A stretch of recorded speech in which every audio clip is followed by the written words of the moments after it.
Good evening everyone. उम्मीद करती हूँ सभी लोग बहुत बढ़िया तरीके से अपनी पढ़ाई कर रहे होंगे। और हरियाणा जीके का जिलेवार परिचय हम लोगों को लगभग 8-10 दिन हो गए। हरियाणा थोड़ा थोड़ा तुम्हें समझ में आने लगा होगा। मैप आज फिर आपके सामने है। जब तब मौका मिले मैप को देखते चलना चाहिए, क्योंकि मैप से आपके दिमाग में कॉन्सेप्ट की क्लैरिटी बढ़ जाती है। मैं खुद भी पढ़ाने से पहले लगभग रोज कई बार मैप को अपनी नजरों में से निकाल लेती हूँ, ताकि चीजें बहुत अच्छे तरीके से समझाई जा सके। ये आपके लिए भी जरूरी है। कोई भी चीज अगर हम मैप से पढ़ते हैं ना, तो वो कंपैरेटिवली आसान हो जाती है, वो लंबे टाइम तक हमें याद रहती है। और ये तो ऐसा टॉपिक है कि आपने बचपन में कभी सुना नहीं, पढ़ा नहीं, ये बिल्कुल नया है, तो इसलिए इसको ज्यादा डिटेल से समझने और पढ़ने की जरूरत है। अब हम अच्छी तरह जानते हैं कि हरियाणा में 22 जिले हैं। इसके 22 जिलों को अलग अलग मंडलों में डिवाइड किया गया है। 6 मंडल हैं, घर KF, गुड़गांव, हिसार, अंबाला, रोहतक, करनाल और फरीदाबाद। और कोई हमसे पूछे कि हरियाणा की लोकेशन कैसी कैसी है, तो हम कहेंगे ये प्राकृतिक 2 नदियों के और 2 पहाड़ियों के बीच में बसा हुआ एक बहुत उपजाऊ फर्टाइल लैंड एरिया है। 2 नदियां कौन कौन सी? यूपी की बाउंड्री पर बहने वाली, यूपी और हरियाणा को नेचुरल तरीके से डिवाइड करने वाली आपकी यमुना रिवर, और हरियाणा को क्रॉस करते करते फाइनली पंजाब तक जो निकल जाती है आपकी घग्गर नदी, जिसको शायद पुराने टाइम में ऐसा आइडिया है कि यही सरस्वती हुआ करती थी। अब हम हरियाणा वाले मानते हैं कि सरस्वती आज भी छुटपुट अवस्था में बह रही है। और जो यमुना नगर की सोम्ब नदी है, जो आदि बद्री के पास पाई जाती है, जिसके चैनल कहीं कहीं पर है, उसको हमारी ये मान्यता है कि शायद वो पुरानी सरस्वती के ही चैनल्स हैं। उसके लिए हमने एक बोर्ड भी गठित किया था, और 2013 में मुगलावली गांव में सरस्वती वैदिक काल की सबसे बेहतरीन नदी तमाका, जिसको उपाधि दी गई और कहा गया नदियों की सबसे श्रेष्ठ नदी, वो हरियाणा में बहा करती थी। तो ये इन दोनों नदियों के बीच का उपजाऊ इलाका। और अगर पहाड़ियों की बात करें तो आपके जो ये उत्तर पूर्व की तरफ पहाड़ियां हैं आपकी, कौन सी पहाड़ियां? ये अपना शिवालिक रीजन, जिसमें कि अपनी मोरनी हिल्स आती हैं, करोह की चोटी आती है। और अगर दक्षिण की बात करें, साउथ की बात करें, तो आपकी अरावली की अवशिष्ट पर्वत पहाड़ियां कह लीजिए, पर्वत कहना तो ठीक भी नहीं क्योंकि हाइट बहुत कम है, और वहां तो इतना भी नहीं है कि भाई घना जंगल ही कह सके। शिवालिक में तो फिर भी जंगल है। जैसे पंचकुला में एक बड़ा प्रतिशत था, पंचकुला के टोटल एरिया का 33% हिस्सा लगभग पेड़ों से भरा हुआ है। लेकिन साउथ की तरफ जो आपकी पहाड़ियां हैं, बची खुची अवशिष्ट पहाड़ियां, जहां ढोसी पहाड़ी भी स्थित है, 652 मीटर ऊंची, जिसपे बैठ के कभी कहते हैं 7000 साल तक तपस्या की थी महर्षि च्यवन ने, और उन्होंने ही च्यवन प्राश बनाया था। ये आपके महेंद्रगढ़ में स्थित है। तो हरियाणा की लोकेशन अब आपकी समझ में आ गई होगी। हरियाणा के 22 जिले भी आपको अच्छी तरह याद हैं, जिनमें सबसे ऊपर 4 जिले हैं। सबसे ऊपर पंचकुला, उसके थोड़ा सा साइड में अंबाला, फिर उसके भी साइड में यमुनानगर, और अंबाला, यमुनानगर, पंचकुला के नीचे की तरफ पड़ता है कुरुक्षेत्र। कुरुक्षेत्र के 2 पैरों की तरह है कैथल और करनाल। करनाल की पट्टी में आओगे तो करनाल, पानीपत ये आ गया। उसके नीचे फिर सोनीपत। पहले कैथल, करनाल और पानीपत, ये एक पट्टी हो गई। फिर इधर जाएं तो बहुत बड़ी, जैसे मैप में ही देख लेते हैं, हम टाइम क्यों अपना वेस्ट करें, ताकि हमें चीजें पूरी वापस क्लियर हो। इसको जितना देखोगे उतना ज्यादा समझ बढ़ेगी हरियाणा की। देखो ये है आपका पंचकुला। पंचकुला के नीचे ये रेड जो देख रहे हैं आप, ये अंबाला, यमुनानगर, कुरुक्षेत्र। पंचकुला आपकी पहले ऐसा था कि शायद राजधानी बनाएंगे, लेकिन फिर हमने एज इट इज 1 नवंबर 1966 को जो पंजाब से अलग हुआ, यूटी बना, उसी को अपनी राजधानी रखा। और हम क्यों छोड़े उस अच्छे खासे द सिटी ब्यूटीफुल को, चंडीगढ़ को। वैसे अगर चंडीगढ़ किसी कारण से हमें ना मिल पाता राजधानी के तौर पे, तो फिर पंचकुला को हमने विकसित कर लिया था इस तरीके से कि ये हमारी राजधानी कहलाने के लायक बने। बहुत सुंदर शहर है पंचकुला भी। पंचकुला आपके हरियाणा के सिर्फ अंबाला को टच करता है, और यही इकलौता है जो आपकी राजधानी चंडीगढ़ को भी टच करता है। तो अगर कहें कि आपकी राजधानी से हरियाणा के कितने जिले लगे हैं, तो आप कहेंगे 1, पंचकुला। पंचकुला, अंबाला, यमुनानगर, कुरुक्षेत्र। कुरुक्षेत्र धर्मनगरी, 360 तीर्थ स्थल, तीर्थराज, इनके 2 पैर कैथल और करनाल। पंजाब की तरफ कैथल और यूपी की तरफ करनाल। फिर ये एक पट्टी है कैथल, करनाल, पानीपत। फिर इधर आते हैं तो बहुत बड़ी भारी भरकम पट्टी सिरसा। इतना बड़ा सिरसा, एरिया में नंबर 1, 4277 स्क्वायर किलोमीटर, लेकिन सिर्फ एक फतेहाबाद को टच करता है। फतेहाबाद के बाद ये हिसार, और हिसार के साइड में ये लंबा सा पतला सा जो फैला हुआ है, ये आपका जींद है। जींद की खासियत, अंदर ही अंदर 7 जिलों को टच करता है। कौन से 7 जिले? HRSPKKF। HR हिसार, R मतलब Rohtak, SP Sonipat Panipat, KK Karnal Kaithal, F मतलब फतेहाबाद। जींद इकलौता 7 जिलों को टच करता है। HRSPKKF इनको। इसके बाद हमने देखा था कि सिरसा अकेला किसको टच करता है? फतेहाबाद को। ये पट्टी पूरी हो गई थी। एक ऊपर वाला मंडल था, एक दूसरा ये था, तीसरा ये, चौथा मंडल आपके रोहतक के आसपास। इस तरफ देखें सोनीपत, इस तरफ देखें भिवानी। भिवानी से अलग हुआ चरखी दादरी। जब भिवानी और चरखी दादरी एक थे तो ये सिरसा से बड़ा पड़ता था एरिया में, लेकिन अब देखें तो सिरसा नंबर 1 है, ये पीछे रह गया। तो रोहतक के इस तरफ सोनीपत, इस तरफ भिवानी, भिवानी के नीचे चरखी दादरी, चरखी दादरी के रोहतक के ठीक नीचे की तरफ झज्जर। चरखी दादरी आप देख पा रहे हैं बाहर किसी से टच नहीं है। यहाँ देखो राजस्थान से टच नहीं है, बाकी कहीं टच नहीं होता चरखी दादरी। सेम लोकेशन रोहतक की है, इसकी सारी सीमा हरियाणा को ही टच करती है, बाहर किसी यूटी को। यहाँ ये दिल्ली है, जो ये दिख रहा है ना ब्लैंक स्पेस, ये दिल्ली है। लेकिन देखो रोहतक दिल्ली को टच नहीं करता। कनेक्टिविटी के लिए रोड है बहुत बढ़िया, लेकिन यहाँ रोहतक दिल्ली के साथ सीमा टच नहीं करता। झज्जर का रूट पकड़ के, झज्जर वाले रोड को, एरिया को क्रॉस करके तब आप दिल्ली पहुंच सकते हैं। ठीक है, तो रोहतक और चरखी दादरी 2 ऐसे हैं जो बाहर कहीं किसी जिले को टच नहीं करते। ये हमने चौथी पट्टी पढ़ी। 5वीं पट्टी गुड़गांव, रेवाड़ी, महेंद्रगढ़। गुड़गांव, रेवाड़ी, महेंद्रगढ़। और लास्ट पट्टी फरीदाबाद, उसके नीचे पलवल, और पलवल के साइड में देखो लंबा नीचे तक चला गया। ये दक्षिणतम बिंदु है, दक्षिणतम बिंदु। इसके नीचे देखो बराबरी पर कोई नहीं है, तो दक्षिणतम बिंदु कौन सा है? मेवात का। सबसे उत्तर का बिंदु कहाँ है? पंचकुला में। सबसे इस तरफ पूर्व का बिंदु है यमुनानगर में, और सबसे पश्चिम का बिंदु है आपका सिरसा में। अब रटना नहीं है, ये समझना है कि सबसे उत्तर का बिंदु आपके पंचकुला में, सबसे दक्षिण का मेवात में, सबसे पूर्व का यमुनानगर में, और सबसे पश्चिम का सिरसा में। ठीक है, अब ये सारे का सारा मैप तुम्हें दोबारा से क्लियर है।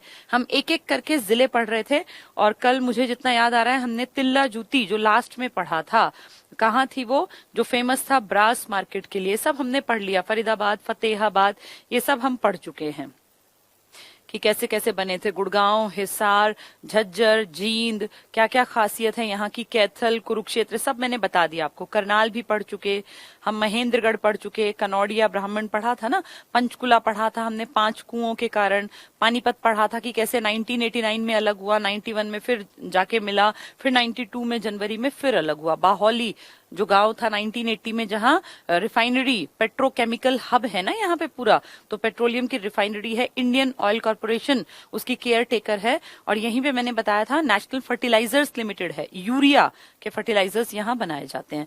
ये सब हमने पढ़ लिया था। ठीक है, पानीपत। रेवाड़ी कल लास्ट पढ़ा था 16वां, जितना मुझे याद आ रहा है। और रेवाड़ी में हमने पढ़ा था कुंड गांव है जो स्लेट के पत्थर के लिए जाना जाता है, और विदेशों में भी हमारा स्लेट का पत्थर निर्यात किया जाता है। रेवाड़ी में उभरती औद्योगिक नगरी है, कोसली है, बावल है। और रेवाड़ी कोई नया शहर, नया इन द सेंस अगर देखें 1989 से पहले तो नया नहीं था, पहले ये हिस्सा था गुड़गांव वाली पट्टी का, लेकिन बाद में इसको काट के अलग किया, और 1 नवंबर 1989 को KRPY, इस आर का मतलब रेवाड़ी ही था, ये बना था। देखो ये रहा 1989। यहाँ हीरो होंडा बताया था मैंने आपको, मुंजाल ग्रुप्स ने मोटरसाइकिल के लिए काम शुरू किया था, और आज वो होंडा कंपनी जो कभी जापान की हमारे साथ थी, आज से कई सालों पहले वो अलग हो गई, और अब हीरो मोटो कॉर्प्स करके हमारी कंपनी बना रही है। ये सब हमने कल पढ़ लिया था। पीतल नगरी तो ब्रास सिटी के नाम से जाना जाता है, बहुत बड़ी यहाँ पर ब्रास मार्केट भी है। ठीक है, आज आगे बढ़ते हैं, रोहतक से स्टार्ट करते हैं। पहले थोड़ा थोड़ा सा मैं आप लोगों को कुछ कुछ बताती चलूं, ताकि फिर जब इससे पढ़ें तो हमें ये बेहद आसान लगे। चलिए रोहतक के बारे में बातचीत करते हैं। रोहतक किस चीज के लिए जाना जाता है? जैसे एग्जाम में रोहतक आए तो कुछ चीजें तो आपके दिमाग में एकदम से आनी चाहिए। क्या? कि रोहतक जाना जाता है, एक तो एजुकेशन में रोहतक में बहुत बड़ा कामकाज है। क्या खास है एजुकेशन की अगर मैं बात करूं, आपके हरियाणा में सिर्फ एक IIM है, IIT और IIM। आप जानते हैं ना, इनमें पढ़ने वाले स्टूडेंट्स बहुत, एक तो टफ कंपटीशन क्रैक करके आते हैं स्टार्टिंग में, और ये ऐसे प्रोफेशनल कोर्सेज हैं जिनको अगर आप ढंग की जगह से करते हैं तो आपको लाखों करोड़ों रुपए के पैकेज पे अच्छी अच्छी कंपनियां रख लेती हैं, लेकिन इनमें एंट्रेंस बहुत टफ होता है स्टार्टिंग का ही। तो IIT और IIM बहुत बड़ी अचीवमेंट है, और हम प्राउड के साथ कहते हैं कि हरियाणा के रोहतक में IIM रोहतक स्थित है। रोहतक में स्थित है IIM, Indian institute of management. तो ये एक बड़ी अचीवमेंट है रोहतक की एजुकेशन में। ने। दूसरी achievement MDU Maharshi Dayanand university, Haryana बनने के ठीक 10 साल बाद ये MDU बना था। महर्षि दयानंद यूनिवर्सिटी आपके रोहतक में स्थित है। रोहतक में एक बहुत बड़ा हब है पूरा, जहां कई इस तरह की यूनिवर्सिटीज, अस्थल बोहर का नाम आपने सुना होगा, और भी कुछ इस तरह की यूनिवर्सिटीज यहाँ चलती हैं। तो एक टाइम था जब इसको एजुकेशनल हब या एजुकेशनल सिटी कहा जाता था, लेकिन अब अगर आज की बात करूं तो एजुकेशन सिटी आपके राज्य में जानी जाती है राजीव गांधी एजुकेशन सिटी के नाम पर सोनीपत को। पहले एक टाइम था जब सोनीपत उतना इंपॉर्टेंट नहीं था एजुकेशन के क्षेत्र में, एटलस के कारण इंपॉर्टेंट था, लेकिन अब अगर देखें तो एजुकेशन सिटी की अगर तरफ वो क्वेश्चन पूछते हैं तो वो राजीव गांधी एजुकेशन सिटी पूछना चाहते हैं, जिसका आंसर आएगा आपका सोनीपत। फिर भी एजुकेशन में काफी आगे रैंक आ जाता है आपके रोहतक का। एक बात। दूसरी बात, रोहतक में एक मार्केट है कपड़े का बहुत बड़ा, शौरी मार्केट। ये शौरी मार्केट फेमस है, कई बार इसके ऊपर क्वेश्चन आया, और ये भी क्वेश्चन में आया कि एशिया का सबसे बड़ा क्लोथ मार्केट, जबकि है नहीं, लेकिन हरियाणा है तो अपने लिए कुछ भी कह सकता है। कोई बाहर से क्वेश्चन पूछेगा नहीं, ना कोई बताएगा, लेकिन हरियाणा में अगर पूछे एशिया का सबसे बड़ा तो भी शौरी का नाम आएगा। एक बार उन्होंने खुद पूछा एशिया का दूसरा बड़ा क्लोथ मार्केट, तो भी अपने हरियाणा के रोहतक के शौरी मार्केट की तरफ ही इशारा कर रहे थे। हौजरी मार्केट है, हौजरी कपड़े का प्रकार होता है ना, जिससे ये बनियान और ये सब बनते हैं बच्चों के कपड़े, ये हौजरी का कपड़ा होता है। तो हरियाणा में हौजरी मार्केट के लिए शौरी मार्केट का नाम जाना जाता है, जो कि कहां स्थित है आपके रोहतक में। ठीक है, रोहतक में एक एरिया पड़ता है महम, 24 चबूतरा सुना होगा सब लोगों ने। 24 गांव की बैठक हुआ करती थी पुराने टाइम में, तब से ये फेमस है 24 चबूतरा महम का। और कहते हैं कि जो भी कोई अपने राजनीति में कदम रखता, या कोई बहुत बड़े से बड़े लीडर भी पहले आके 24 चबूतरे महम में अपना माथा टेकते थे, क्योंकि ऐसा माना जाता था कि यहाँ से विजय यात्रा आरंभ होगी आपकी राजनीति की। तो इसीलिए रोहतक को राजनीतिक राजधानी का भी दर्जा दिया गया। और रोहतक में ऐसी बहुत सारी बड़ी बड़ी हस्तियां हैं जिन्होंने राजनीति में, इतिहास में अपना नाम दर्ज कराया। तो 24 चबूतरा, 24 गांव की बैठक जहां हुआ करती थी, पंचायत जहां लगती थी, ये इंपॉर्टेंट है। ये कुछ बेसिक बातें हैं जो रोहतक आते ही आपके दिमाग में आनी चाहिए। ठीक है, फिर इसके साथ साथ हम पढ़ते जाएंगे और यहाँ क्या खास है। चलो बढ़ते हैं रोहतक की तरफ। तो रोहतक कब बना? GHAR, आर मतलब क्या था? रोहतक, यानी पहले दिन से रोहतक था। तो 1 नवंबर 1966 से। क्षेत्रफल 1745 बाद में याद कर लेंगे। मुख्यालय सेम है, सबका मुख्यालय सेम है सिवाय महेंद्रगढ़ के, उसका मुख्यालय कहाँ है? नारनौल में। फिर तहसीलें कौन सी हैं? रोहतक है, महम बताया, 24 चबूतरा इंपॉर्टेंट है, सांपला यहाँ पड़ता है, और कलानौर। कलानौर में ही तो 13 साल कुछ महीने के बच्चे के रूप में, एक राजा के रूप में, जो आपके देश के एक बड़े, बहुत बड़े बादशाह साबित हुए आगे चलकर, जिसका नाम आप जान गए होंगे, अकबर। अकबर का जो राज्याभिषेक हुआ था वो कलानौर में हुआ था, हरियाणा के रोहतक में। तब ये पंजाब का हिस्सा था, क्योंकि अकबर के पिताजी बहुत यंग एज में चले गए थे ना, जब वो 14 साल का पूरा भी नहीं था, तब उनके पिताजी सीढ़ियों से लुढ़क कर माथे में ऐसी चोट आई कि वो चल बसे। कौन थे वो? हुमायूं। हुमायूं की डेथ के बाद अकबर ही तो अगला बादशाह घोषित हुआ, उसका राज्याभिषेक कहाँ हुआ? कलानौर में। तो कलानौर ध्यान रखना हमारे हरियाणा के रोहतक में पड़ता है। फिर वही खंड मिलेंगे, कलानौर है, लाखन माजरा। लाखन माजरा जो है ना, ये भी इंपॉर्टेंट है, और यहाँ पे एक गुरुद्वारा है, गुरुद्वारा लाखन माजरा, जिसकी इंपॉर्टेंस ये है कि सिखों के 10 गुरु हुए हैं, और आप अच्छी तरह जानते हैं कि हरियाणा पहले पंजाब का ही हिस्सा था, तो सिखों के गुरु हरियाणा में भी खूब घूमते होंगे, क्योंकि पहले ये पंजाब ही था। तो ऐसे ही 9वें गुरु थे, जिनका नाम था गुरु तेग बहादुर जी। गुरु तेग बहादुर जी 10 में से 2 गुरुओं को मरवा दिया था। एक 5वें गुरु अर्जुन देव को मरवाया था जहांगीर ने, और एक 9वें गुरु तेग बहादुर जी को मरवाया था औरंगजेब ने। जहांगीर ने जो मरवाया था उसका कारण था 5वें गुरु अर्जुन देव ने उनके बेटे की मदद की थी जहांगीर को गद्दी से हटाने में। 1605 में बैठा था ना ये गद्दी पर, 1606 में इसके बेटे ने इसके खिलाफ विद्रोह कर दिया, और उस बेटे का साथ दिया था 5वें गुरु ने, अर्जुन देव ने। ये बात पता चल गई, और जहांगीर ने अपने बेटे को पकड़वा के अंधा करवा दिया, जेल में बंद करवा दिया, और इन गुरु की हत्या करवा दी कि तुमने मेरे खिलाफ साजिश रची है। तो एक गुरु तो ऐसे इन्होंने मरवाए।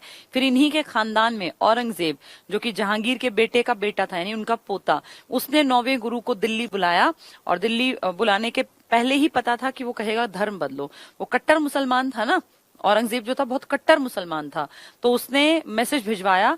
तो यहाँ से वो चल पड़े पंजाब से। 9वें गुरु तेग बहादुर जी पैदल पैदल तब जाया करते थे, रुकते ठहरते पहुंचते थे, ऐसा नहीं कि एक दिन में भाग के पहुंच गए। तो ऐसे ही कहते हैं लाखन माजरा में वो 13 दिन तक रुके थे, रोहतक के इस इलाके में। यहीं गांव के लोगों के बीच रहे, वहीं खाना खाते, वहीं लोगों को उपदेश देते, अच्छी बातें बताते।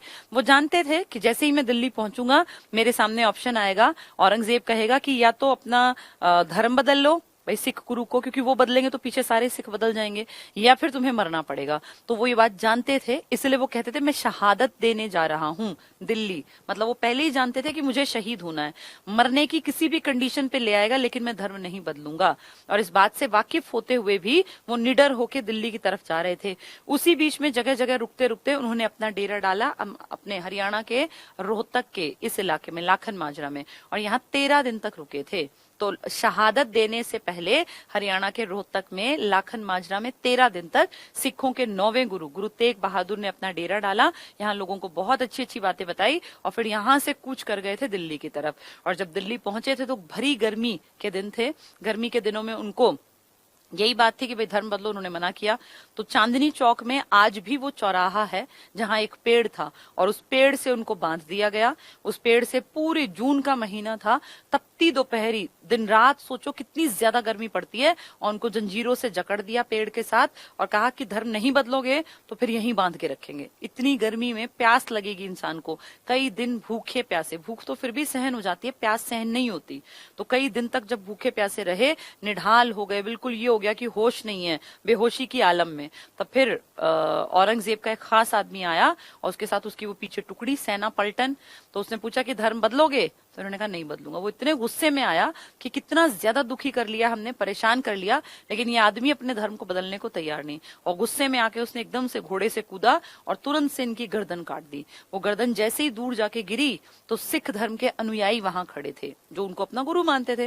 वो तुरंत ये सोच के कि इस गर्दन की और बेइज्जती ना करें, क्योंकि ये जो मुगल थे ना, इनकी आदत थी कि ये डेड बॉडी की भी बहुत बेइज्जती करते थे, ताकि उसको देखने वाले लोगों के मन में एक डर पैदा हो, खौफ पैदा हो, वो डर के मारे अपना धर्म बदल ले, तो उसके सर की और बेइज्जती ना हो। इसीलिए वो भीड़ में से एक आदमी भागा और गुरु का सर उठाया, और सर उठा के और लेके पता नहीं कहां गलियों में अंदर निकल गया, पता ही नहीं चला। बाद में जाके कहते हैं बहुत इज्जत के साथ उनके सर को, जो अंतिम संस्कार है वो किया गया, शरीर का अलग और सर का अलग। और जहां वो सर लेके भागा था, आज वहीं पर गुरुद्वारा शीशगंज बनाया गया है दिल्ली में। तो शीशगंज की कहानी ये है, जहां बाकी शरीर रखा गया था वहां गुरुद्वारा रकाबगंज बनाया गया। तो एक गुरु के 2 गुरुद्वारे, वैसे तो ढेर गुरुद्वारे हैं, लेकिन ये दोनों उनके शरीर से संबंधित हैं। एक गुरुद्वारा शीशगंज और एक गुरुद्वारा रकाबगंज, उसी का वही जगह है लाखन माजरा। जब आगे पढ़ेंगे ना तो इसको हम डिटेल से पढ़ पाएंगे। चलो देखते हैं ये क्या बता रहे हैं और आगे ये। और नेक्स्ट देखो जरा खंड में, ये और ज्यादा इसको एक्सपैंड नहीं कर पा रहा है। चलो हो गया। ये देखो खंड में कलानौर है, लाखन माजरा है, महम है, रोहतक है और सांपला है। ठीक है, जनसंख्या इनकी 10 लाख प्लस है। और आपने देखा कि हरियाणा के बहुत सारे जिलों की जनसंख्या 10 लाख प्लस है। किसी की 12 भी थी, मैंने बताया था फरीदाबाद की तो 18 भी है, किसी की 15 भी थी। 10 लाख से ऊपर आपके हरियाणा में 15 जिले हैं। लेकिन एक की तो हमने देखा था 5 लाख के आसपास भी थी, कौन सा था वो? पंचकुला, जिसकी जनसंख्या सबसे कम थी। तो इसकी भी जनसंख्या अच्छी है, 10 लाख। लिंगानुपात इसका हमारा 879 है, इसका 867, ज्यादा फर्क नहीं है, उतने के आसपास ही है। आपकी साक्षरता की जो दर है ना पूरे हरियाणा की, वो है कितने परसेंट है? वो 75%। इनकी कितनी है वो साक्षरता की दर? 80%। तो हरियाणा, तभी तो एजुकेशन में मैंने बताया नाम है इनका, क्योंकि हरियाणा में जितनी एवरेज है उससे इनकी ज्यादा है, 80%। जनघनत्व इनका काफी अच्छा है, आपका 573 है पूरे का, इसका 608। इसका मतलब आबादी अच्छी रहती है, जहां मौके मिलते हैं ना, जहां सुविधाएं होती हैं, वहां आबादी अपने आप बढ़ जाती है। रोहतक के पर्यटन स्थल तिलियार झील है। यहाँ तिलियार झील एक बहुत सुंदर झील है, मैंने देखी है इसलिए बता रही हूँ। बहुत बढ़िया तरीके से इसको मेंटेन किया गया है, और यहीं पे सरकार जो है टूरिज्म को बढ़ावा देने के लिए, यहाँ तिलियार झील के पास ही तो इनका एक वो भी है ना, चिड़ियाघर, छोटे लेवल का ही सही लेकिन चिड़ियाघर भी है। तो तिलियार झील है यहाँ। मैना और नौरंग घूमने फिरने की जगह है महम में, महम वही जहाँ 24 चबूतरा है। गुरुकर्ण तालाब, ये एग्जैक्टली गुरुकर्ण नहीं है, ये इससे ज्यादा एक्सपैंड नहीं कर सकता क्या?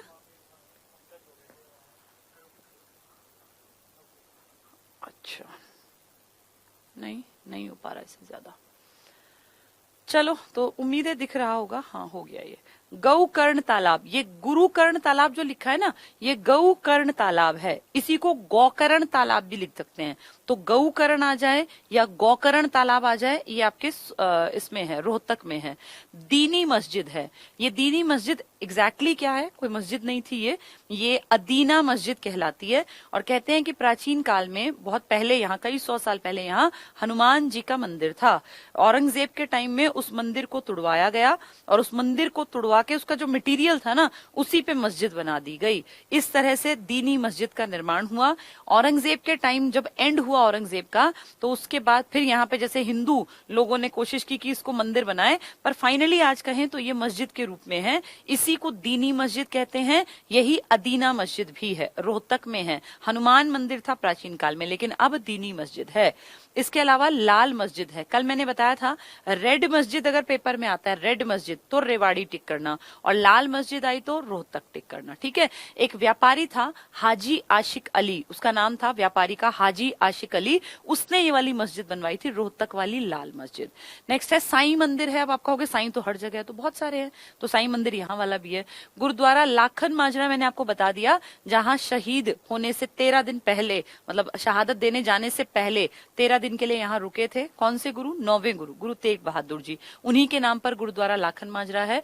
गौकर्ण तालाब ये सेम ही है, गुरुकर्ण और गौकर्ण, इसी को गौकर्ण भी कहते हैं। ये सब घूमने की जगह है। अगर आप रोहतक जाएं तो आप यहाँ घूम के आ सकते हैं इन जगहों पर।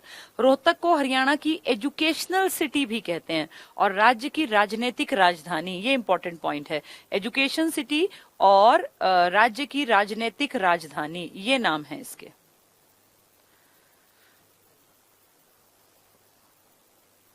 राज्य की राजनीतिक राजधानी, देखो ये, इसके बारे में थोड़ा सा बातचीत कर लेते हैं। राजनीतिक राजधानी मैंने अभी आपके सामने जिक्र किया, 24 चबूतरा। और तब मैंने क्या बताया कि बड़े से बड़े धुरंधर भी जो राजनीति में जिनका नाम था, वो भी यहाँ माथा टेकते हैं इलेक्शन में।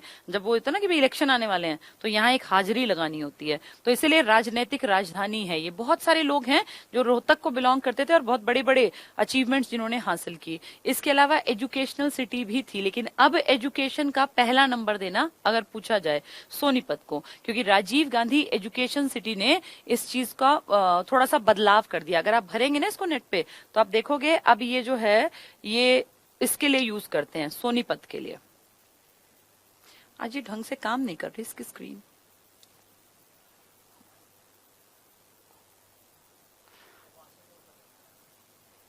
किसको? इसको? ये वाली? इससे चलो देखती हूँ। तो रोहतक को हरियाणा की एजुकेशन सिटी हुआ। रोहतक प्राचीन काल से लकड़ी और कृषि उत्पादन के लिए अत्यधिक प्रसिद्ध, पूरा हरियाणा ही प्रसिद्ध है, पूरे हरियाणा में खेती होती है। राज्य में हौजरी, ये काम का है पॉइंट, हौजरी उद्योग। हौजरी मैंने बताया कपड़े को बोलते हैं, कपड़े का एक टाइप होता है। हौजरी उद्योग मुख्य रूप से इसी जिले में स्थित है। और कौन सा मार्केट बताया? शौरी मार्केट, कई बार एग्जाम में आ चुका है, इसलिए इंपॉर्टेंट है। 1976 में आपके हरियाणा बनने के 10 साल बाद MDU महर्षि दयानंद विश्वविद्यालय की स्थापना की गई। तो हरियाणा बनने के बहुत बाद में, ये जो है 10 साल बाद, इसके मुझे लगता है सॉफ्टवेयर में कुछ, या तो मुझे ही समझ में नहीं आ रही है कोई चीज। हाँ, दोबारा फाइल खोल दो एक बार। तो हरियाणा में रोहतक हमने पढ़ लिया।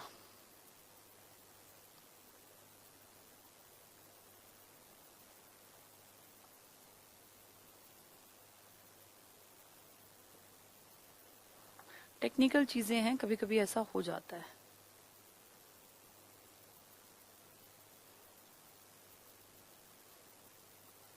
ठीक है, चलो अब उम्मीद करते हैं इस बार ठीक रहेगा ये। महेंद्रगढ़ हुआ, हमने रोहतक भी पढ़ लिया। ये तो एंड पहुंच गया, अब लगभग बस हमारा कंप्लीशन पर आ गया ये।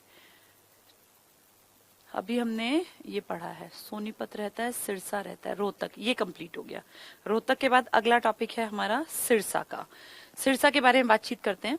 सिरसा जो है, सिरसा के बारे में आप अच्छी तरह जानते हैं कि सिरसा आपका एरिया में नंबर 1 है, सबसे बड़ा है एरिया में।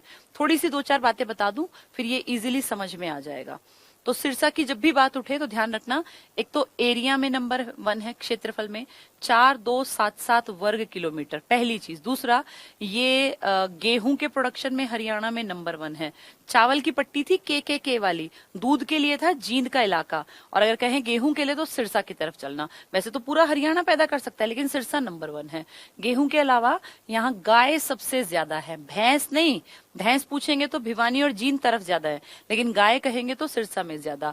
यहाँ फल और सब्जी सबसे ज्यादा बड़े पैमाने पर यहीं उगाई जाती हैं, हरियाणा में, सिरसा में। सिरसा में एक यूनिवर्सिटी है, चौधरी देवीलाल यूनिवर्सिटी। और चौधरी देवीलाल जी आप जानते हैं, चौटाला जो परिवार है ये सिरसा में ही तो पड़ता है। चौटाला गांव सबसे पश्चिम का गांव है, चौटाला गांव। तो चौधरी देवीलाल यूनिवर्सिटी जो हरियाणा की 5th नंबर की यूनिवर्सिटी थी, ये बनाई गई थी सिरसा में। तो सिरसा अपने एरिया के लिए, गायों की संख्या के लिए, फल सब्जी के लिए, इन सब के लिए जाना जाता है। ठीक है, अब थोड़ा सा इसको पढ़ लेते हैं सिरसा को। क्या बता रहे हैं सिरसा में?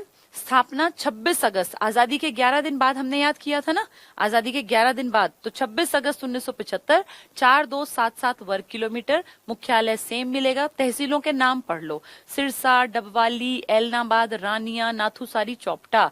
तो ये नाम एग्जाम में आ जाएगा। रानिया कहाँ स्थित है वो पूछ लेंगे, कलानौर कहाँ स्थित है, कलायत कहाँ है, तो ये हमें पता होने चाहिए। रानिया कहाँ है तो हमें पता हो कि रानिया सिरसा में पड़ता है। ऐसे बार बार आते हैं क्वेश्चंस, इसलिए इनको पढ़ा जाता है।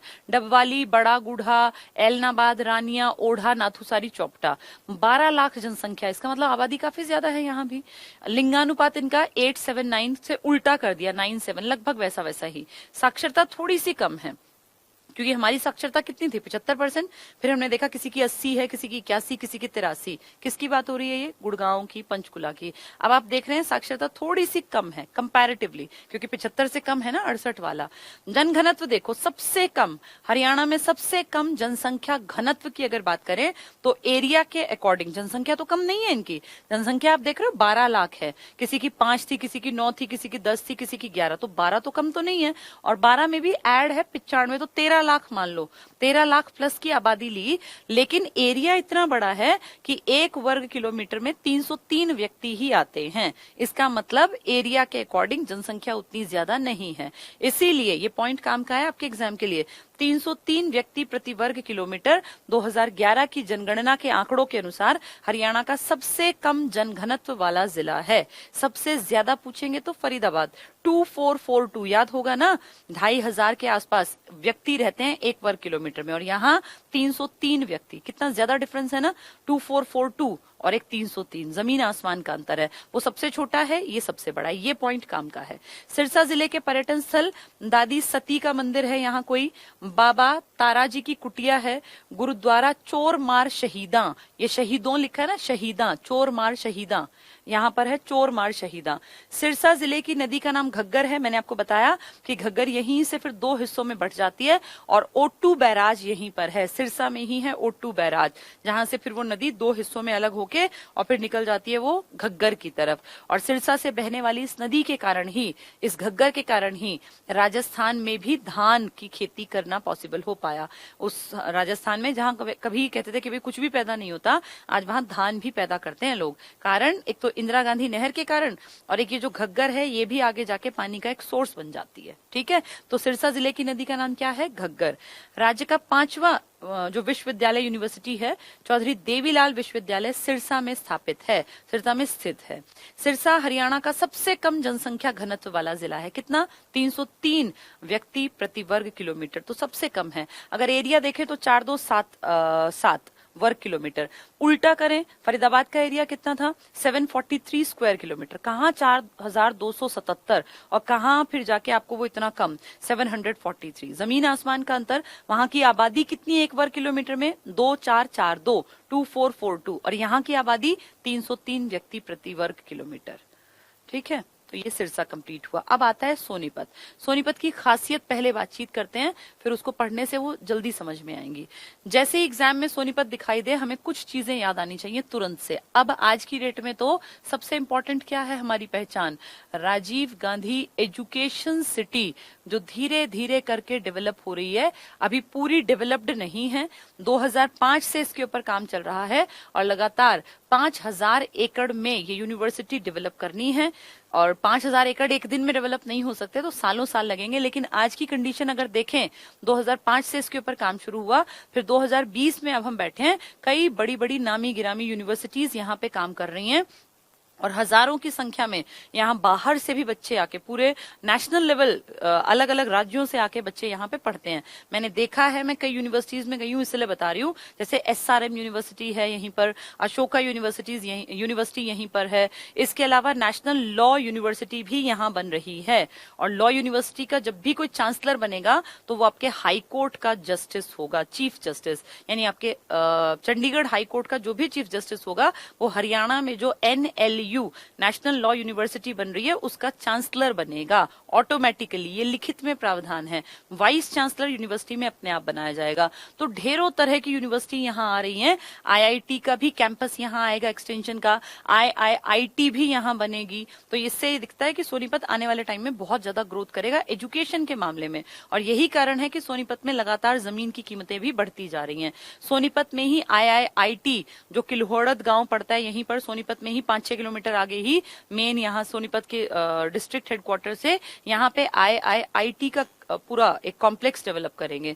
तो इन सब कारणों के कारण, इसके अलावा भक्त फूल सिंह महिला विश्वविद्यालय है जो उत्तर भारत का सबसे बड़ा महिला विश्वविद्यालय है, उसके कारण भी तो हरियाणा का, सोनीपत का एजुकेशन में एक बहुत बड़ा परचम लहरा रहा है और आने वाले भविष्य में ये बहुत ज्यादा आगे बढ़ेगा। ठीक है, तो जब भी सोनीपत का नाम आए तो ये याद कर लेना। कुछ ऐतिहासिक स्थलों की अगर बात करूं तो गोहाना में इस तरह के बहुत सारे एग्जाम्पल्स हैं जो ऐतिहासिक चीजों से जोड़े जा सकते हैं। पृथ्वीराज चौहान की कई इस तरह की चीजें हैं जो आज भी उनको उनकी याद दिलाती हैं। तो बहुत सारे इस तरह, अकबरपुर बारोटा है, या आसपास सोनीपत में ही कहते हैं कि हर्षवर्धन जो आपके राजा थे, जो 7वीं शताब्दी के राजा थे 606 से 647 ईस्वी में, जिन्होंने उत्तर भारत पर राज किया, जिनकी पहली राजधानी थानेसर थी आपके कुरुक्षेत्र की, उनकी तांबे की मुद्राएं भी मिली थी सोनीपत में। तो इसके लिए सोनीपत इंपॉर्टेंट कहीं ना कहीं पढ़ना पड़ता है। एक टाइम था जब यहाँ एटलस कंपनी साइकिल बनाया करती थी, जैसे हीरो होंडा पढ़ा था ना हमने भी रेवाड़ी में, ऐसे यहाँ पर। लेकिन अब एटलस कंपनी यहाँ नहीं है,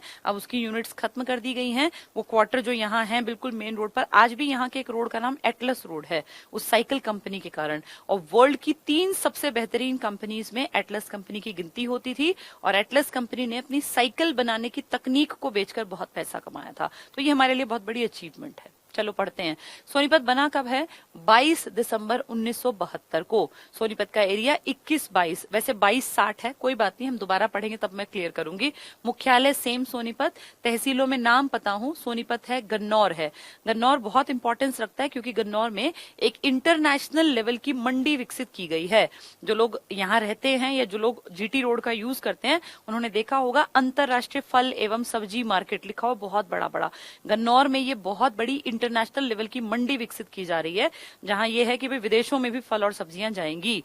और इस मंडी को जो डेवलप किया गया, ये पेरिस में एक मंडी थी, मंडी है इनफैक्ट, जिसका नाम है रुंगीस मार्केट। ये पेरिस में, पेरिस कहाँ पड़ेगा आपके? फ्रांस में। तो सोचो, फ्रांस की एक मार्केट की तर्ज पर हमने अपने यहाँ पर एक मार्केट डेवलप की है फल और सब्जियों की। तो कहां पर डेवलप की है? ये सोनीपत के गन्नौर में।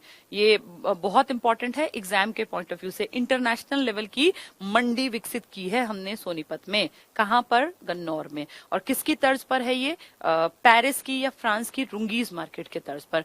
गोहाना है, गोहाना ऐतिहासिक शहर रहा करता था।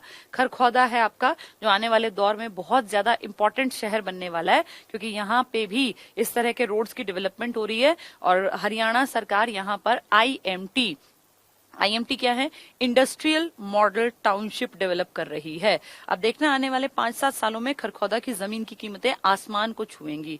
बहुत बड़े लेवल पे यहाँ जो लोग रहते हैं उनको पता ही है, बाकी लोगों को बता दूं, IMT डेवलप होगा, इंडस्ट्रियल मॉडल टाउनशिप, यानी पूरे के पूरा शहर नया बसाया जाएगा। और बहुत बेहतरीन रोड्स अंडर कंस्ट्रक्शन है, काफी हद तक उनका कंस्ट्रक्शन लगभग बड़े लेवल पर पूरा होने के लगभग कगार पर आ गया। तो बड़े पैमाने पर खरखौदा अब एक इंपॉर्टेंट शहर बनने वाला है आने वाले 4-5 सालों के अंदर अंदर। इसके अलावा खंड ब्लॉक्स गन्नौर है, सेम खरखौदा, राई है, सोनीपत है, मुंडलाना है, कथूर है, गोहाना, ये उतने इंपॉर्टेंट नहीं है। राई के बारे में बता दूं, राई में स्पोर्ट्स स्कूल है, Motilal Nehru sports school. Motilal Nehru MN Motilal Nehru sports school है। ये क्या है? मोतीलाल नेहरू के नाम पर राई में एक एक्सपेरिमेंटल स्कूल खोला गया। 300 एकड़ की जमीन, यहाँ कहा गया कि बच्चों को स्पोर्ट्स के बेसिस पर, पढ़ाई में तो रखेंगे ही रखेंगे आगे, लेकिन स्पोर्ट्स के बेसिस पर यहाँ एडमिशंस हो और जो खिलाड़ी बनने की इच्छा रखते हैं उन लोगों को प्रेफरेंस दी जाए। और ये अपनी तरह का पहला एक्सपेरिमेंटल स्कूल था जो बहुत हद तक कामयाब भी हुआ। और यहाँ से पढ़ने वाले न जाने कितने लड़के NDA निकाल के ले गए, CDS में जिनका क्लियर हो गया, लड़कियां भी बहुत बड़ी बड़ी सर्विसेज में पहुंच गई। यहाँ मेन मुद्दा था खेल का, तभी नाम है मोतीलाल नेहरू स्पोर्ट्स स्कूल राई। तो राई में इंपॉर्टेंट है ये, 1970s में ये बना था स्कूल। कभी जब पढ़ेंगे एजुकेशन तो इसको और डिटेल में बता दूंगी, ठीक है। इनकी जनसंख्या ये गलत दी हुई है, 1 लाख थोड़ी है, 10 लाख क्रॉस कर चुकी है। और अब तो आपका सोनीपत भी नगर निगम की श्रेणी में है, नगर निगम है सोनीपत में। नेक्स्ट, लिंगानुपात बेहद शर्मनाक है और हरियाणा का सेकंड लास्ट है। ये बहुत खराब चीज है। और वैसे तो हम कहते हैं एजुकेशन के नाम पे हरियाणा में सोनीपत का नाम है, लेकिन इसको देखें तो ये अपने आप में शर्म की बात है कि गुड़गांव 854 सबसे पीछे है और सेकंड लास्ट है हरियाणा का सोनीपत लिंगानुपात में। 1000 लड़कों का जन्म अगर होता है तो उनके मुकाबले जो बेटियां जन्म लेती हैं वो सिर्फ 856 है। ये बहुत ज्यादा शर्म की बात है। पर क्योंकि ये 2011 के आंकड़े हैं, अब हम ये दलील देते हैं कि हमने इनको सुधारा है और अब हम हरियाणा के आंकड़े को 879 से क्रॉस करा के 900 क्रॉस करा चुके हैं। अब ये नहीं पता कि इन दावों में कितनी सच्चाई है, क्योंकि ये सच्चाई तो सामने आएगी 2021 की जनगणना के आंकड़ों के बाद, यानी 22 तक आपको पता चलेगा कि हरियाणा में जो वो झूठे, असली, सच्ची, नकली, मुझे नहीं पता, जो अवार्ड बांटे जा रहे थे कि यहाँ इतना लिंगानुपात बढ़ा है, यहाँ इतना, उनके दावों में कितना दम था। हाँ, अभी ये शर्म की बात है कि ये आंकड़े कहीं ना कहीं इशारा करते हैं, क्योंकि ये तो भारत सरकार ने छापे थे। आप अपने मुंह मियां मिट्टू तो कभी बन लो, आप कह दो सोनीपत ने 900 क्रॉस करा दिया, लेकिन उनको माना तब जाएगा जब जनगणना होगी 2021 की। तो अभी सेकंड लास्ट में ये गिना जाता था। साक्षरता इसकी अच्छी है एजुकेशन के नाम पे, क्योंकि 75 से तो ऊपर ही हो गया। जनघनत्व भी इसका बहुत बढ़िया है। घना बसा कब होता है? जब नौकरी के चांसेस होते हैं, जहां खेती बढ़िया होती है वहीं लोग जाके बसते हैं। सोनीपत के पर्यटन स्थल कौन से हैं? ख्वाजा खिज्र खां का मकबरा, पहले बहुत निग्लेक्टेड सा था, बहुत निग्लेक्टेड, फालतू की चीज थी, लेकिन अब इसको बहुत ध्यान देके इसको हरियाणा सरकार ने, बल्कि इनफैक्ट केंद्र सरकार ने इस पे काम किया। और अब जो ये खिज्र खां का मकबरा है ना, घूमने फिरने लायक जगह बन गई। और पता नहीं कितने, कई 100 लोग रोज शाम को यहाँ खिज्र खां के मकबरे में, बच्चे क्रिकेट खेलते दिख जाएंगे, औरतें वॉक करती दिख जाएंगी, कहीं बूढ़े बैठ के ताश खेल रहे हैं। मतलब बहुत बड़ा एरिया है और बहुत सुंदर इसको मेंटेन कर दिया। घास बहुत सुंदर, चारों तरफ इसको मेंटेन करके बहुत ही खूबसूरत बना दिया। इसको सबसे पहले जो बनाया था वो इब्राहिम लोदी ने बनवाया था। इब्राहिम लोदी कोई बहुत ऐसे जाने माने संत फकीर टाइप के आदमी थे, उनका बेटा था खिज्र खां, तो उसके नाम पे ये बनाया गया था। तो ये लोदी यानी दिल्ली सल्तनत के काल में बनाया गया है। यहाँ पीर जमाल की मजार है। पीर जमाल की मजार, जब मजारें पढ़ेंगे ना तो और डिटेल में पढ़ लेंगे, ठीक है। नेक्स्ट पे आते हैं। इसके अलावा यहाँ क्या है? मामा भांजा दरगाह है। मामा भांजा तो चौक भी है सोनीपत में, मामा भांजा दरगाह। इसकी खासियत है ये हिंदू मुस्लिम एकता का परिचय देती है, मामा भांजा दरगाह, जिसके नाम पे यहाँ चौक भी है। अकबरपुर बारोटा पड़ता है, दिल्ली की तरफ जाते हैं तो एक छोटा सा गांव है, कहते हैं ऐतिहासिक गांव है ये भी। सोनीपत जिले के पूर्वी भाग में यमुना नदी बहती है। सोनीपत के बिल्कुल जो ये है ना, लास्ट में जो गाँव पड़ते हैं, जो यूपी से इधर का बॉर्डर है, वो पूरा सोनीपत की बाउंड्री तो ये कवर करती है यमुना नदी। सोनीपत साइकिल उद्योग के लिए विश्व भर में प्रसिद्ध है, नहीं था। एटलस साइकिल बहुत इंपॉर्टेंट उद्योग, यहाँ अत्यधिक प्रसिद्ध था, अब है नहीं है, ये तो था। एग्जाम में पूछे तो आप कह देना हाँ, इसके कारण इसकी पहचान थी। सोनीपत के गन्नौर में अंतरराष्ट्रीय फल और सब्जी मंडी अवस्थित है। मैंने आपको पहले ही बता दिया, गन्नौर में है अंतरराष्ट्रीय, इंटरनेशनल फल और सब्जी की मंडी। किसको देख के बनाई गई है? पेरिस के रुंगीज मार्केट की तर्ज पर, उसको देख के हमने भी अपने यहाँ डेवलप कर ली गन्नौर में। भारत का पहला पर्यटन विश्वविद्यालय, यानी टूरिज्म से जुड़ी हुई यूनिवर्सिटी। अब तक कोई टूरिज्म की यूनिवर्सिटी नहीं थी। यहाँ कोर्सेज होंगे, कैसे आप गाइड बन सकते हैं, कैसे आप बेहतर टूरिस्ट को कुछ नॉलेज उपलब्ध करा सकते हैं, टूरिज्म को कैसे बढ़ावा दें। इसके लिए आपके हरियाणा के सोनीपत को चुना गया है। यहाँ पर्यटन यूनिवर्सिटी राई में स्थित है, ठीक है। तो ये सारा खेल उसी के कारण है, Rajiv Gandhi education innovation city 2005 के कारण। चलो अगली हेडिंग है मेवात की। मेवात आप अच्छी तरह जानते हैं, मेवात अब सही नाम नहीं है। अब अगर कहूं तो इसका नाम क्या लेना चाहिए, नूह। इससे पहले इसका नाम देखें तो इसका नाम एक टाइम पर सत्यमेवपुरम सोचा गया था। ये कब बना था, 4/4/5 को। वैसे तो 2004 में बनना था, 2 अक्टूबर को, पर घोषणा की गई 2004 में। क्यों? क्योंकि गांधी जी का जन्मदिन था और गांधी जी का ही विचार था कि हम हरियाणा, तब तो हरियाणा था ही नहीं, पंजाब में जो मेव जाति के लोग हरियाणा या पंजाब को छोड़ छोड़ के भाग रहे थे डर के मारे कि कहीं इंडिया में हम सेफ ना रहें, कोई हमारा मर्डर कर दे, हमारी कम्युनिटी को खत्म कर दे। तब गांधी जी 9 दिसंबर को हरियाणा आए थे, तब तो पंजाब था, और उन्होंने मेवात में आके कहा था कि मैं आपको गारंटी देता हूं कि आप यहाँ सेफ हो, आपका ये इलाका आपके लिए डेवलप कर देंगे, आप जाओ मत, भारत को आपकी जरूरत है। और इस तरह से मेव जाति को हरियाणा से या पंजाब से पाकिस्तान जाने से रोक लिया था महात्मा गांधी ने। ये घटना 9 दिसंबर 1947 की, आजादी आपको अगस्त में मिली थी, उसके बाद लगभग साल भरी तो ये मारकाट चली थी, उस दौरान की बात है। फिर गांधी जी के जन्मदिन पे इसको कहा गया कि भाई घोषणा कर दी। चौटाला सरकार तब हुआ करती थी, इनके परिवार के मतलब लोग थे, तो इन्होंने कहा कि ठीक है हम बनाएंगे। फिर बनने में और 4-6 महीने लगे तो 4/4/5 को बना। क्षेत्रफल 1507, मुख्यालय नूह। पहले ये हम अलग से याद करते थे, मुख्यालय और जो नाम था वो अलग था, लेकिन अब यहाँ भी नूह यहाँ भी नूह, तो अलग नहीं है। तहसीलें इसकी तावड़ू। तावड़ू का किला बहुत फेमस है, हिस्टोरिकल पैलेस है, तो तावड़ू का किला। फिरोजपुर झिरका यहाँ पर एक जगह है, पुन्हाना, तावड़ू, नगीना। मेन तो तावड़ू और फिरोजपुर झिरका याद रखना। फिर खंड नगीना, पुन्हाना, फिरोजपुर झिरका, नूह और तावड़ू। बार बार चीजें रिपीट होती हैं तो आपको याद रखनी है। जैसे पूछेंगे रानिया कहाँ है तो आपको पता हो, वो पूछ ले कलानौर कहाँ है, वो पूछे नाथूसारी चौपटा कहाँ है, तो हमें पता होना चाहिए कि कौन सा किस जिले में है। पुन्हाना पूछ ले, नूह पूछ ले, तावड़ू पूछ ले, तो ये याद रखना। जनसंख्या इनकी भी अच्छी खासी है, 10 लाख प्लस है इनकी जनसंख्या भी। ये बहुत बड़ा पॉइंट है, बहुत काम का पॉइंट है आपके। लिंगानुपात देखो, अब तक मैं हर एक का लिंगानुपात बताती रही, 879 के इर्द गिर्द, किसी के 3-4 कम, किसी के 3-4 ज्यादा। बेहद शर्मनाक गुड़गांव का 854 और सेकेंड लास्ट पर हरियाणा का सोनीपत 856। लेकिन अब देखो इससे आगे निकल गया, 907 ले गया। बहुत बड़ी अचीवमेंट है, क्योंकि 1000 लड़कों के मुकाबले अगर 907 लड़कियां हैं तो इसका मतलब आपका आंकड़ा ठीक ठाक सा है तो खराब ही, लेकिन बाकियों से बहुत बेहतर है। और इसको कहीं ना कहीं हम रिलेट कर पाते हैं कि क्योंकि यहाँ पढ़े लिखे लोग ज्यादा नहीं थे ना, इसलिए कन्या भ्रूण हत्या नहीं करवाई। जितने लोग पढ़ते गए कन्या भ्रूण हत्या करवाते गए। शायद यही कारण है कहीं ना कहीं कि गुड़गांव सबसे ज्यादा कमजोर है लिंगानुपात के मामले में, क्योंकि वहां पढ़े लिखे लोग, सो कॉल्ड पढ़े लिखे लोग ज्यादा हैं, लड़कियों को माँ के पेट में ही मरवा देते हैं। दूसरा नंबर सोनीपत का है, जो सबसे पिछड़े कहलाते हैं ना पढ़ाई लिखाई में, वो टॉपर हैं इसमें। ये बहुत अच्छी बात है, और इससे कहीं ना कहीं ये फील होता है कि शायद इस पार्ट पे देखें तो अनपढ़ पढ़े लिखों से ज्यादा बेहतर हैं, क्योंकि जो लोग अपने आप को ज्यादा पढ़ा लिखा समझते हैं लेकिन घटिया काम करवाते हैं, उनके आंकड़े उनकी सच्चाई बयां करते हैं कि वो कितने पढ़े लिखे हैं। इस मामले में इनके लिए सच में एक ये बनता है कि हाँ ये लायक जिला है, लेकिन लिटरेसी कम है। शायद लिटरेसी कम है इसलिए इनमें ये अकल नहीं है, वरना ये लोग भी गड़बड़ में होते। 907 बहुत बढ़िया आंकड़ा। लेकिन दुख क्या होता है कि पढ़ाई लिखाई बहुत कम है, 54% तो बहुत ही कम है, क्योंकि हमारी तो 75% है। लेकिन उस 75 में जो सबसे आगे था गुड़गांव, उसका तो लिंगानुपात 854 था। तो अगर इस तरह से देखें तो लगता है लड़कियों की संख्या बढ़ाने में शायद अनपढ़ लोगों ने ज्यादा योगदान दिया है बजाय पढ़े लिखे लोगों के। तो यहाँ देखें तो अपोजिट बात है। ये साक्षरता सबसे कम है, महिला साक्षरता तो न्यूनतम है, सबसे कम पढ़ी लिखी औरतें हैं। तो बहुत बड़ी आबादी यहाँ पढ़े लिखों की नहीं है। जनघनत्व इनका 723 है, बहुत ज्यादा भी नहीं है पर ठीक है, अच्छा है। मेवात के गठन के समय इस जिले का नाम क्या था? सत्यमेवपुरम। क्यों? क्योंकि सत्यमेव जयते आपका राष्ट्रीय वाक्य है और महात्मा गांधी का विचार था। मेवात के पर्यटन स्थल देखो, कंट्री क्लब, वैसे तो पिछड़ा हुआ लगेगा आपको, लेकिन देखो कंट्री क्लब यहाँ है।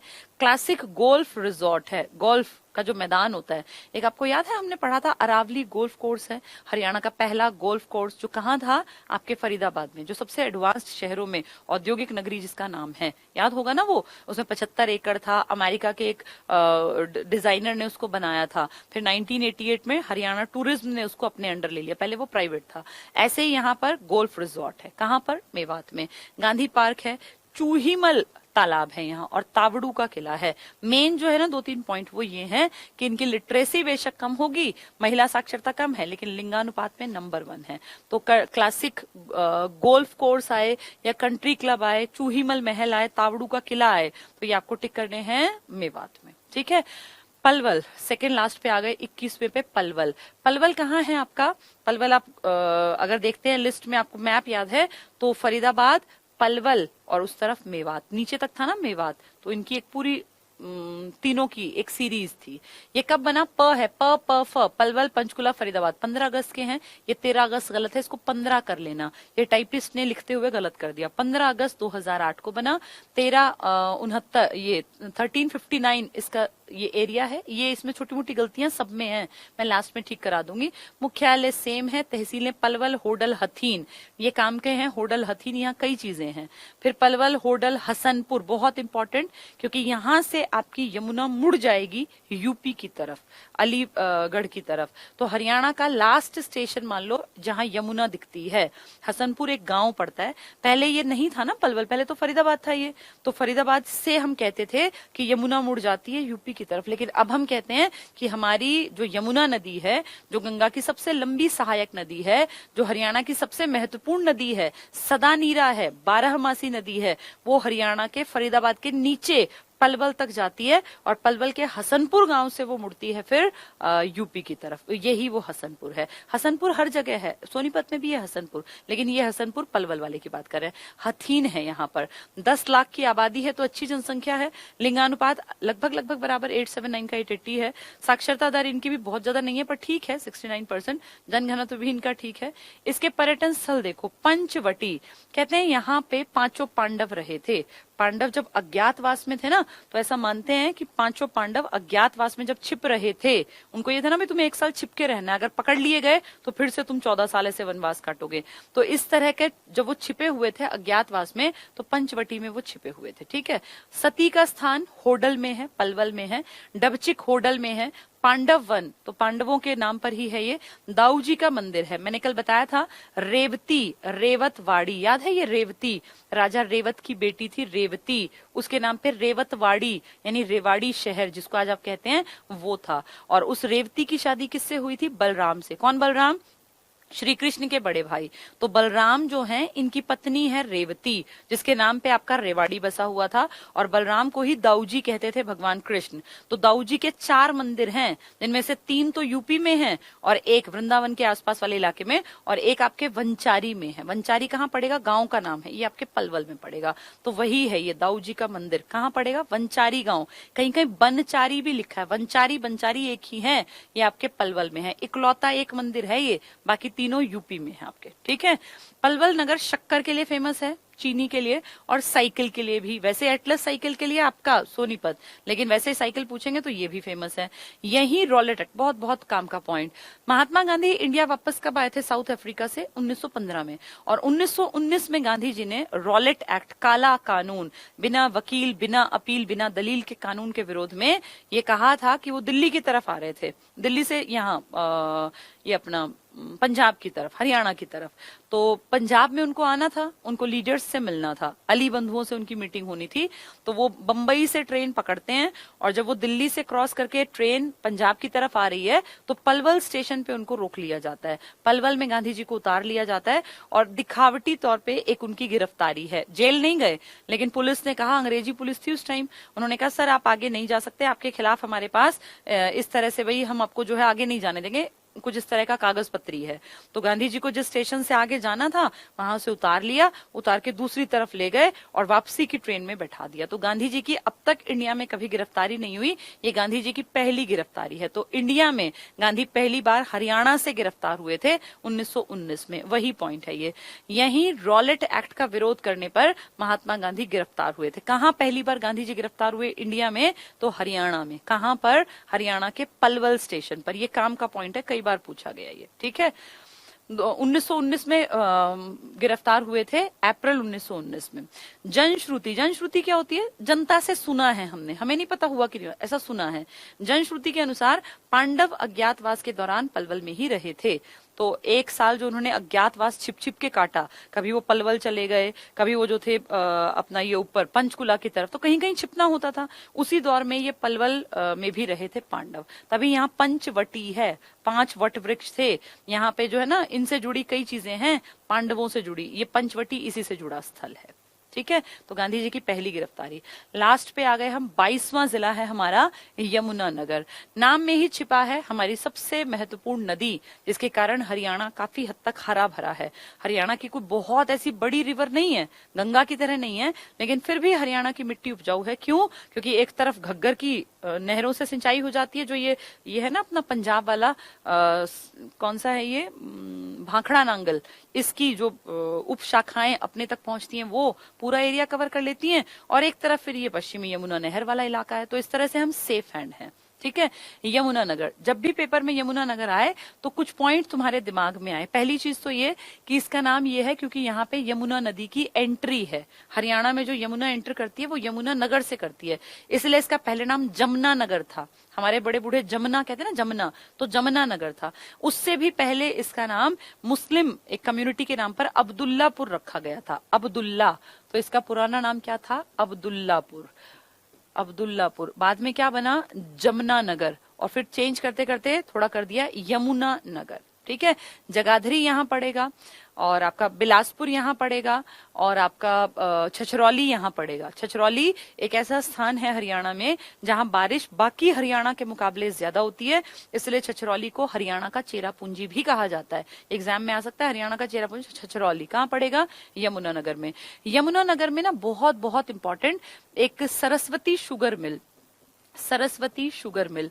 जब हम पाकिस्तान और हम लोग इकट्ठे थे ना, तब हमारे यहाँ गन्ने का बहुत बड़ा कामकाज था, और लाहौर में ढेरों मिलें थी जहाँ पे गन्ने से चीनी बनाई जाती थी। तो सरस्वती शुगर मिल कोई एक मिल नहीं थी, इससे बहुत सारी मिलों का पूरा एक जाल फैला हुआ था। जब हम और पाकिस्तान अलग हुए तो लाहौर में वो बहुत सारी मिलें चली गई, इलाका चला गया, बहुत सारा इलाका हमारे पास रह गया। तो उसी में जो सरस्वती शुगर मिल थी यमुनानगर वाली, इसको एक इसने रिकॉर्ड कायम किया, और इनको साल की सबसे ज्यादा गन्ना पिराई की क्षमता का अवार्ड इनको मिला था, सरस्वती शुगर मिल को। तो बहुत बड़ा कामकाज था यहाँ पर शुगर मिल का। इसके अलावा यमुनानगर में स्टार्च का बहुत बड़ा काम है, यहाँ डिस्टिलरी शराब का बहुत बड़ा कामकाज है। तो अगर कहें तो उद्योगों की बात करें तो यमुनानगर में काफी सारे उद्योग धंधे हैं, और लगातार ये डेवलप करते चले गए। कागज का बहुत बड़ा कामकाज है यहाँ, और लकड़ी का, टिम्बर का तो बहुत ही बड़ा कामकाज है। इनफैक्ट सबसे बड़ा अगर कहें टिम्बर मार्केट के रूप में जो डेवलप हुआ था वो यही तो था, अपना यमुनानगर।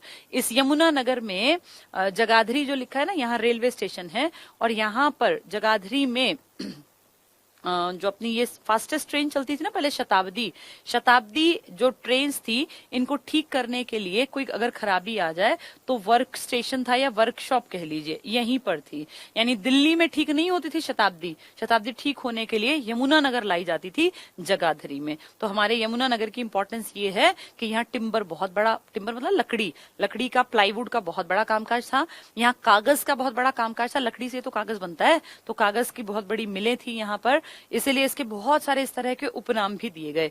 मछियारों का स्वर्ग भी आपका यही इलाका है, क्योंकि नदी बहती है यहाँ पर। यहीं पे जाके यमुनानगर में ही जो आपका ये हथनी कुंड बैराज है ना, जिसको ताजे वाला कॉम्प्लेक्स कह देते हैं, अब इसमें यमुना के 2 हिस्से बढ़ जाते हैं। एक हिस्सा आपके हरियाणा की तरफ आ जाता है, जैसे मान लीजिए ये यमुना यहाँ एंटर करती है, ये मान लीजिए यमुना नदी है, तो यहाँ आई है। यहाँ आने के बाद यहाँ पे एक बैराज बनाया गया है, मैंने देखा है, बहुत अच्छी जगह, कभी जाओ तो, कुछ टिकट नहीं, फ्री की है। यहाँ पे आप जाके देखेंगे तो पानी का बंटवारा कर दिया, एक पानी इस तरफ निकल गया बड़ी मात्रा में, जिसको आप कहते हैं पश्चिमी यमुना नहर, पश्चिमी यमुना नहर, वेस्टर्न यमुना कैनाल या लिंक भी कह देते हैं। इसी तरह जो इधर आ गई, इसको आपने नाम दे दिया पूर्वी यमुना नहर, ये यूपी की तरफ चली गई। ये जितनी नहरें आप देखते हैं ना जीटी रोड के इधर इधर वाली, ये सारी पश्चिमी यमुना नहर के ही उप शाखाएं हैं, और इन्हीं के कारण आपका ये जो सोनीपत से आगे की पूरी बेल्ट है, ये जो पानी ले रही है ना, ये इसी पश्चिमी यमुना नहर के कारण। और जो ककरोई में आपका एक सूक्ष्म प्लांट लगाया गया था बिजली बनाने के लिए, वो इस पश्चिमी यमुना नहर पर ही तो लगाया गया था, इसी की शाखा पर। ठीक है, तो ये सब चीजें यमुनानगर से जोड़ के याद कर लेना। चलो अब पढ़ते हैं इसको। क्या कहते हैं यमुनानगर में कब बना? 1 नवंबर 1989, जब कृपा हुई थी KRPY, तब बना था। इसका एरिया भी ठीक ठाक है, मुख्यालय सेम है। तहसीलों में जगाधरी, जगाधरी पुराने यमुनानगर का मेन इलाका जगाधरी के पास ही था। छछरौली मैंने बताया बारिश ज्यादा है क्योंकि आसपास घने पेड़ हैं, जंगल टाइप हैं, तो इसलिए इसको कहते हैं हरियाणा का चेरापूंजी। बिलासपुर है, रादौर है, खिजराबाद है। बिलासपुर, छछरौली, जगाधरी, खिजराबाद, रादौर, सढौरा, ये SC रिजर्व्ड सीट है MLA की। मुस्तफाबाद, आबादी भी इनकी अच्छी है, 12 लाख प्लस है। लिंगानुपात लगभग एवरेज वाले ही 879 जैसा। साक्षरता भी इनकी एवरेज 75 जैसी ही है। जनघनत्व इनका भी ठीक ठाक है, 687 तो अच्छा ही है। इसके पर्यटन स्थल देखो, पंचमुखी हनुमान मंदिर, भगवान हनुमान का जो भाई भगवान राम के सबसे बड़े भक्त है हनुमान, हनुमान का एक मुख हमने देखा। लेकिन कहते हैं एक किसान कोई अपने खेत में हल चला रहा था, तो जब वो हल चला रहा था ना, पुराने टाइम में वो जो लकड़ी वाले हल थे, तो उसको फील हुआ कि मिट्टी में कुछ दबा हुआ है। तो उसने जब वो मिट्टी को हटा के देखा तो बहुत बड़ी मूर्ति निकली। 350 साल पुरानी वो मूर्ति उसके खेत में दबी पड़ी थी। तो जैसे खबर आग की तरह फैल गई, फिर उस मूर्ति को वहां से ले जाया गया और पंचमुखी हनुमान मंदिर में वही मूर्ति रखी हुई है जो कभी एक किसान को अपने खेत में हल चलाते हुए मिली थी। ये है पंचमुखी हनुमान मंदिर की मूर्ति। ठीक है। छछरौली एक चिट्टा मंदिर है, गोरा चिट्टा हम शब्द कहते हैं। चिट्टा मतलब सफेद, सफेद को बोलते हैं ना गोरा चिट्टा। भगवान हनुमान की सफेद रंग की मूर्ति। हनुमान को आपने हमेशा केसरिया रंग में देखा है, हमने सफेद हनुमान नहीं देखा, लेकिन हनुमान का एक रूप सफेद भी है। और कहते हैं जब पांडवों का और कौरवों का युद्ध छिड़ा हुआ था तो कपि ध्वजा, अर्जुन के रथ के ऊपर जो झंडा लगा हुआ था ना, आपने देखा मूवीज वगैरह में, पुरानी लड़ाइयों में हर राजा के ऊपर एक झंडा लगता था, उस झंडे के ऊपर सफेद रंग के हनुमान बैठे हुए थे अर्जुन के साथ। कृष्ण भगवान उनके सारथी थे, तो उनके जो रथ के ऊपर झंडा था उस पे खुद स्वयं अपने आप विराजमान थे भगवान हनुमान, लेकिन वो किसी को दिख नहीं रहे थे क्योंकि वो सफेद रंग के थे। यही चिट्टा मंदिर है, सफेद हनुमान की मूर्ति है यहाँ पर। वैसे हनुमान की मूर्ति केसरिया होती है। तो अगर इसी से जुड़ा हुआ एक बार क्वेश्चन आ गया था, कपि ध्वजा, कपि मतलब क्या होता है? बंदर। कपि मतलब बंदर ना, ध्वजा मतलब ध्वज, तो झंडा। कपि ध्वजा कौन कहलाते हैं? जिसके ध्वज पे कपि विराजमान थे। कौन थे वो? अर्जुन। अर्जुन है कपि ध्वजा, क्योंकि अर्जुन के रथ की ध्वजा पर, उनके झंडे पर खुद भगवान हनुमान विराजमान थे, सफेद रंग के हनुमान थे। तो चिट्टा मंदिर उससे याद कर लेना। पंचमुखी हनुमान मंदिर तो 350 साल पहले वाली मूर्ति एक खेत में मिली, और चिट्टा मंदिर सफेद रंग के हनुमान जी किसके इस पे बैठे हुए थे? झंडे पे, जिसको श्री कृष्ण चला रहे थे, यानी अर्जुन के रथ पे। तो अर्जुन क्या कहलाए? कपि ध्वजा। श्री कालेश्वर महादेव मठ, मठ आप जानते हैं 12 मठ हैं भारत में, जिनमें से एक तमिलनाडु का फेमस है रामेश्वरम मठ, और एक आपके हरियाणा के कलेसर में जो स्थित है। कलेसर जंगल टाइप है पूरा, यहाँ है कलेसर महादेव मठ। तो कालेश्वर महादेव मठ बिल्कुल ऑन रोड है, देखा है ये भी मैंने। कोई बहुत ऐसा बड़ी जगह नहीं है, लेकिन फेमस है, ऐतिहासिक है, पौराणिक है। यमुनानगर में है। गुरुद्वारा पौंटा साहिब पड़ता है यहाँ, पौंटा साहिब यमुनानगर में। हथनी कुंड है, बैराज है। बैराज होता है, बांध तो बड़ा होता है, बैराज होता है जब पानी की मात्रा बहुत ज्यादा ना हो तो वहां पानी के डिवीजन के लिए बैराज बना दिया जाता है। ये सब पड़ेगा आपके यमुनानगर में।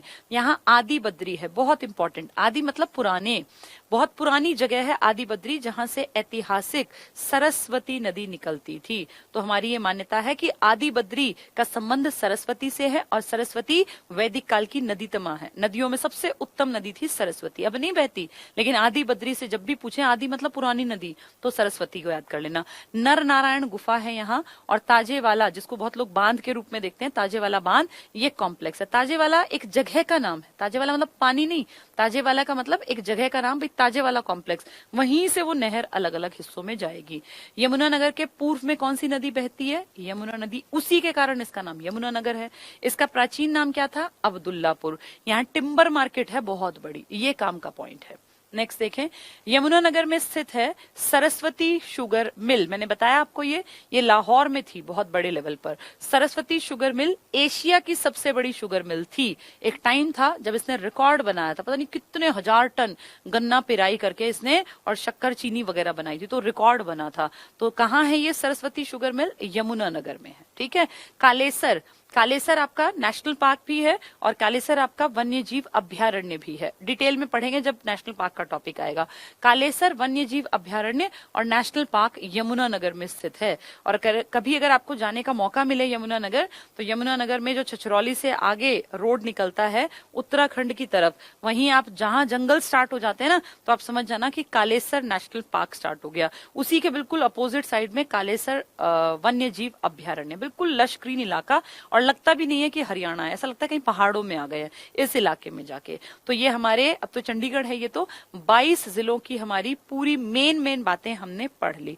उम्मीद करती हूँ अब ये थोड़ी थोड़ी तुम्हें समझ में आने लग गई होंगी। ये बेस था, 8-10 दिन से हम जो पढ़ रहे हैं ना, ये बेसिक सारा कॉन्सेप्ट तुम्हें समझ में आ गया होगा। अब इस बेसिक के ऊपर हम चीजों को और डिटेल से पढ़ते जाएंगे। अब हम जानेंगे कि एक एक जिले में क्या क्या खास हुआ। जिले हमने एक एक करके तो पढ़ लिए, लेकिन अब जैसे किसी दिन हम पढ़ेंगे कि हरियाणा का गठन कैसे हुआ, तो गठन से जुड़ी सारी बातें पढ़ लेंगे। फिर हरियाणा का उदय कैसे हुआ, फिर उसमें पढ़ेंगे भाई वन्य जीव अभ्यारण्य कौन से हैं, नेशनल पार्क कौन से हैं, यहाँ खेती किस किस तरह की होती है, यहाँ पे मिट्टियां कितने प्रकार की हैं। तो हर चीज को अब आगे डिटेल से पढ़ेंगे। ठीक है, चलिए, उम्मीद है कि ये सब चीजें तुम्हें समझ में आ रही होंगी।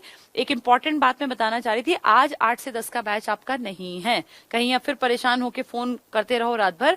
आज इस क्लास के बाद जो परिमल सर 8 से 10 का बैच लेते थे डेली, वो आज नहीं है। आज परिमल सर कहीं मीटिंग में गए हुए हैं, तो वो बैच आज नहीं लगेगा। ठीक है, वैसे नोटिफिकेशन में भी डलवा देंगे, लेकिन फिर भी कई लोग जो है वो सोए रहते हैं, वो नोटिफिकेशन चेक नहीं करते। खूब पढ़ते रहो, खुश रहो। हरियाणा के एग्जाम्स बहुत जल्दी आने की उम्मीद है। तुम अगर अखबार पढ़ते हो तो रोज कहीं ना कोई मंत्री, सीएम खुद भी कई बार बड़े बयान दे चुके हैं। अब आप इसको कुछ भी मान लो, लेकिन इतना जरूर है कि पेपर तो होगा। आने वाले 2-3 महीने के अंदर बड़े स्तर पे पेपर होने की उम्मीद है, और तब हमें मार्क्स नहीं गंवाने, इसीलिए हम चीजों को ध्यान से डिटेल से पढ़ते चल रहे हैं। इन सबको तुम्हें खुद तैयार करना पड़ेगा। मैं तो सिर्फ इतना कर सकती हूँ कि चीजों को आपके सामने आसान तरीके से प्रेजेंट कर दूं, वो मेरी जिम्मेदारी है। लेकिन फाइनली याद तुम्हें करना पड़ेगा। गुरुद्वारा पौंटा साहिब पूछेंगे, लाखन माजरा पूछेंगे, तो तुम्हें पढ़ने पड़ेंगे वो, कि पौंटा साहिब है तो यमुनानगर आएगा, लाखन माजरा है तो हमारा रोहतक आएगा। वो पूछेंगे कलांवली कहाँ पर है, कलानौर कहाँ है, रानिया कहाँ है। तो ये पता होना चाहिए कि कौन सा रोहतक में, कौन सा फतेहाबाद में, भाई बूढ़ा गूढ़ा कहाँ पर है, या नाथुसारी चौपटा कहाँ है। बार बार पढ़ना पड़ेगा। ये सबको करनी पड़ती है अपने हिस्से की मेहनत, कोई किसी के हिस्से की मेहनत नहीं कर सकता। ठीक है, चलिए, गुड नाइट।